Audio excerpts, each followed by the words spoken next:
Nous allons voir comment commencer un nouvel ouvrage dans CP Connect. Lorsque nous ouvrons le logiciel, une fenêtre s'affiche avec 3 sections: Fichier, Dernier fichier et Aide. Dans Fichier se trouvent 3 options: Nouveau pour créer un nouvel ouvrage, Gestion fichier pour saisir le chemin d'un ouvrage déjà créé, et Exemple pour installer et ouvrir l'un des ouvrages exemples inclus dans le logiciel. La section Dernier fichier de la fenêtre mentionnée affiche une liste avec les chemins des derniers ouvrages ouverts, auxquels nous pouvons accéder directement en un clic. Depuis Aide, nous pouvons accéder à des documents et des liens d'information, et depuis À propos d'eux, consulter la version du logiciel et le numéro de licence. De plus, toutes les options décrites sont toujours accessibles depuis l'interface générale du logiciel. À droite, dans la barre de titre du logiciel, nous utilisons l'option Connecter pour établir la connexion avec notre utilisateur BIM Server Center en saisissant nos données d'accès. Lorsque nous sommes connectés, notre nom d'utilisateur apparaît ici et nous pouvons même nous déconnecter pour y accéder avec d'autres données.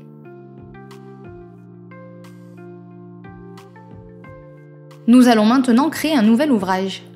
Pour ce faire, nous cliquons sur Nouveau et écrivons le nom du fichier. Nous cliquons sur Parcourir si nous voulons modifier le chemin où il sera enregistré. Ensuite, nous écrivons la description de l'ouvrage et cliquons sur Accepter.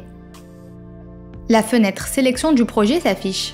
En cochant la case supérieure, nous pouvons nous lier à un projet BIM Server Center. Si c'est le cas, notre compte utilisateur apparaît au centre. En bas, le logiciel nous permet de choisir entre 2 options.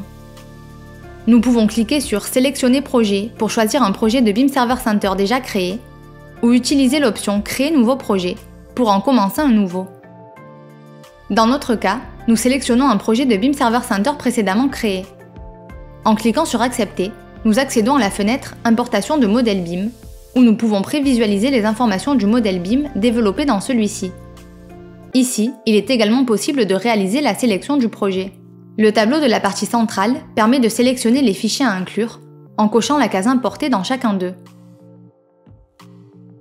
De plus, l'application ou logiciel avec lequel chaque fichier a été généré, le nom du projet, sa description et la date sont indiqués. Dans la section Options, nous activons la case Générer automatiquement les nœuds si souhaité. Ainsi, le logiciel lit les informations des barres et crée également les nœuds dans les liaisons. Après avoir accepté, une fenêtre s'ouvre dans laquelle sont affichées les barres qui ont été identifiées dans les fichiers d'information sur la structure. Le type, la description et le matériau, ainsi que le nombre de barres y sont indiqués. En cliquant sur les cellules de la colonne « Section transversale », nous pouvons consulter les données correspondant à la section transversale des barres et les modifier si nécessaire. Nous cochons les cases à droite pour importer chacun des groupes de barres. Enfin, nous cliquons à nouveau sur Accepter. Ceci nous permet d'accéder à l'interface générale du logiciel, où nous pouvons développer le travail. Si nous avons activé la génération automatique des nœuds, ils apparaissent dans le tableau de gauche, tandis que la structure importée s'affiche dans la visionneuse de droite.